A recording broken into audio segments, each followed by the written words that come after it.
सुन रहे हो, जितने फेसबुक और यूट्यूब पर सुन रहे हो, बहुत सावधानी से सुनना। 2 बार पशुपति व्रत कर लिए, आपने ये कर लिया, आपने प्रदोष कर लिया, आपने सोमवार कर लिया, आपने सारे अनुष्ठान कर लिए, बहुत सारे उपाय भी करे, तो मंगलवार को अगर शिव जी के मंदिर में, शंकर के मंदिर में जाकर 1 लोटा पानी चढ़ाया जाता है तो हमारे कार्य में उन्नति होती है।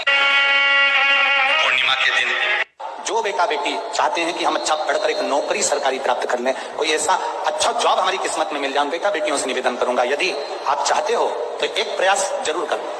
3 स्थान जहां पर आपको, प्रथम अशोक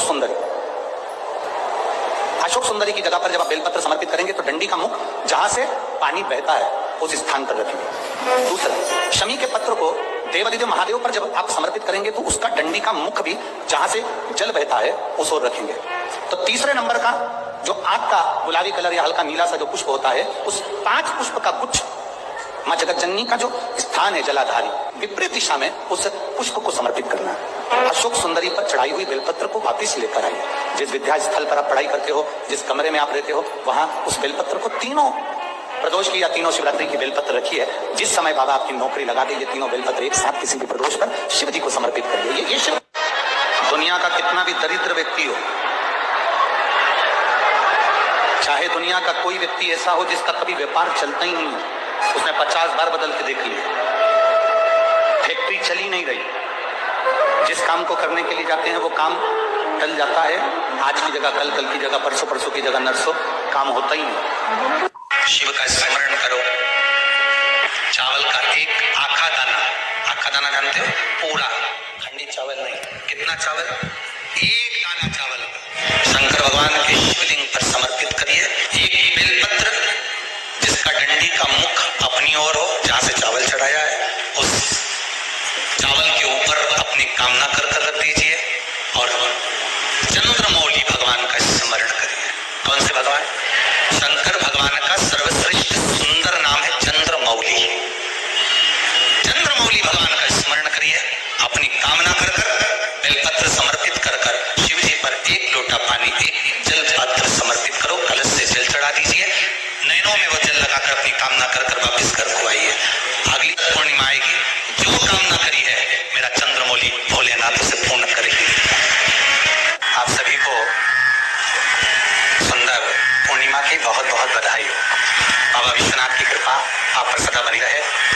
आ गया पूर्णिमा की रात्रि, बड़े से बड़ी बीमारियां, बड़े से बड़े रोग, बड़े से बड़े कष्ट इस पूर्णिमा की रात्रि को छूट जाते हैं। दमे की बीमारी, श्वास की बीमारी, अनिद्रा की बीमारी, रात्रि को जगना, ये सारी बीमारियां पूर्णिमा की रात्रि को अगर व्यक्ति अपने जीवन को सुखमय बनाए, अपने जीवन को आनंदमय बनाए तो सब छूट सकते हैं। पूर्णिमा की रात्रि को पीपल के पत्ते 5 लेकर उसके ऊपर खीर डालकर रात्रि को खा लेने से महाराज दमे की बीमारी, श्वास की बीमारी रुक जाती है। वो बीमारी बढ़ती नहीं है, उससे कष्ट नहीं होता। जिन बच्चों के नेत्र कमजोर होते हैं और रोशनी कमजोर होती है, पूर्णिमा के दिन रात्रि को 12 बजे भगवान चंद्रदेव का दर्शन कराइए। आज से 7 मिनट तक नयन मिलाए चंद्रदेव के साथ, और बाद में एक पीपल के पत्ते पर खीर जो चंद्र के नीचे रखी हुई है, उसी खीर को चटा दीजिए। फिर चंद्र का दर्शन कराओ, फिर खीर को चटा दीजिए। महाराज नयन की ज्योति बढ़ती है, नींद नहीं आती तो निंद्रा देवी प्रवेश करती है, निंद्रा अच्छी आती है, आनंदित होता है। महाराज जिस व्यक्ति के शरीर में गांठ पड़ जाती हो, शरीर काला पड़ जाता हो, चट्टे पड़ जाते हो या दांत खाज खुजली हो जाता हो, उसके लिए भी पूर्णिमा की रात्रि को 12 बजे महाराज भगवान चंद्रदेव के लिए 21 दिए जलाए जाते हैं। उस 21 दिए की कालोज एक थाली में इकट्ठी करी जाती है, कालोज को इकट्ठी कर शरीर में गाय के घी के साथ में जहां जहां जगह पर चट्टे हैं, गांठ है, वहां लगाया जाता है। उसको 5 या 7 दिन लगाइए। उसके बाद में रोज प्रतिदिन लगाने के आधे घंटे बाद स्नान कर लीजिए, आराम लगना प्रारंभ हो जाता है। आज पूर्णिमा की रात्रि से लेकर कार्तिक पूर्णिमा की रात्रि के बीच में जो दामोदर भगवान का, कृष्ण का, शिव का मंगल आनंद करेगा, अभिषेक करेगा, पूजन करेगा, स्मरण करेगा, उसके सारे दुख दरिद्र दूर हो जाएंगे। रात्रि को आप बड़े प्रेम से खीर बनाओ, चंद्रदेव की साक्षी में रखो, भोग लगाओ भगवान श्री हरि को। बन सके अगर लक्ष्मी की कमी है, लक्ष्मी नहीं आ रही है, व्यापार नहीं चल रहा है, तकलीफ बहुत ज्यादा है, घर में कष्ट है, कर्जा ज्यादा है, तो एक तांबे के कलश के ऊपर, तांबे के कलश में पानी भरना, कटोरी रखना, उस पर लक्ष्मी जी की मूर्ति रखना। लक्ष्मी जी की मूर्ति नहीं हो तो चांदी का सिक्का रखना। उसके सम्मुख में आप 31 दीपक 31 दीपक घी के लंबी बाती के जला देना। 12 एक एक कमल गट्टा उस 31 दिए के अंदर डाल देना और लक्ष्मी जी का पूजन करना, लक्ष्मी जी का स्मरण करना, खीर का भोग लगाना, पान के पत्ते पर खीर रखना, 5 पत्ते पर खीर का भोग लगाना और माता लक्ष्मी से विनती करना। सुबह 4 बजे तक वो रखे रहने देना, सुबह 4 बजे वो उठाना, लक्ष्मी को वापिस तिजोरी में या सिक्का हो तो उसको अलमारी में रख देना।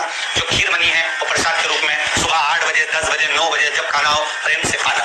माता जो दिए लगाए वो ठंडे हो गए होंगे उनको रखे रहने देना, बाद में काम आते रहेंगे, या दिए विसर्जन करना हो तो आपकी मर्जी है। पर वो मट्टी के दिए लगेंगे, आटे के दिए नहीं लगेंगे, मट्टी के दीप लगाना है आपको 31 घी के दिए लगाना है। लक्ष्मी जी का पूजन करो, कंकु चावल हल्दी मौली से सब तरह से पूर्णिमा की रात्रि को सुख मिलेगा, आनंद मिलेगा, लक्ष्मी की वृद्धि होगी, कार्य सिद्धि होगी।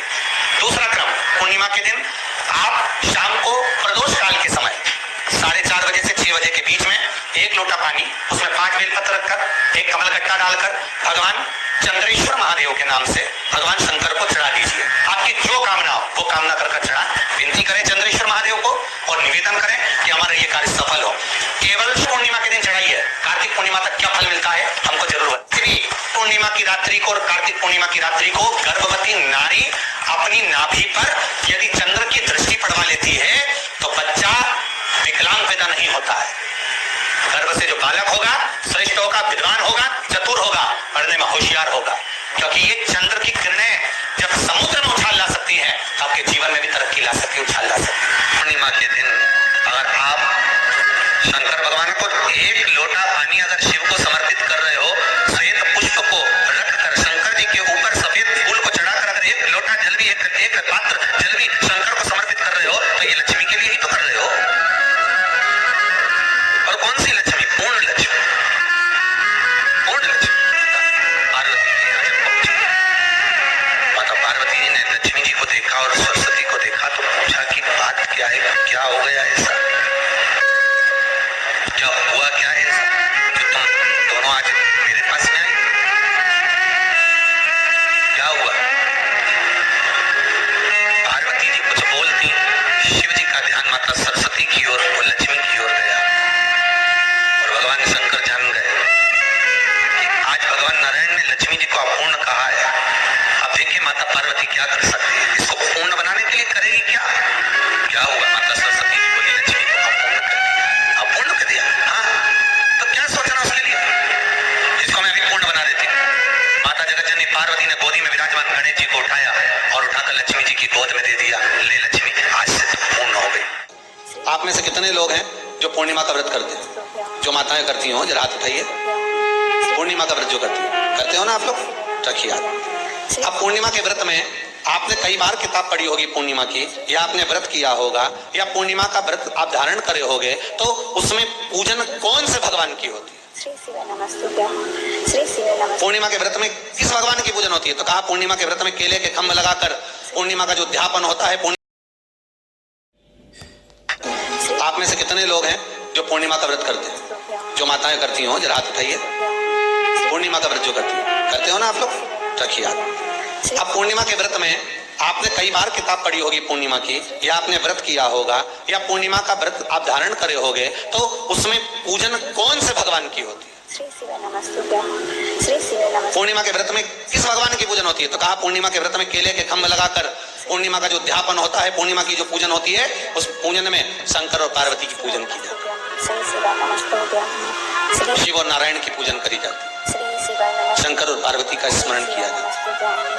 किसकी पूजन होती है? शिव पार्वती। एक नियम अगर अपनी जिंदगी में बना ले, प्रदोष काल में, प्रदोष के समय पर बेलपत्री के वृक्ष के नीचे एक बार जाकर नमन करना, और प्रदोष काल में शंकर भगवान के मंदिर में दिया लगाना।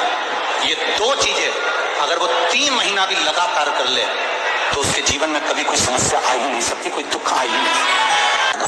श्री शिवाय नमस्तुभ्यम, सब बोलिए एक बार जमकर, श्री शिवाय नमस्तुभ्यम। प्रैक्टिकल जरूर करना, कहीं सीवर वाला महाराज झूठ तो नहीं बोल रहा।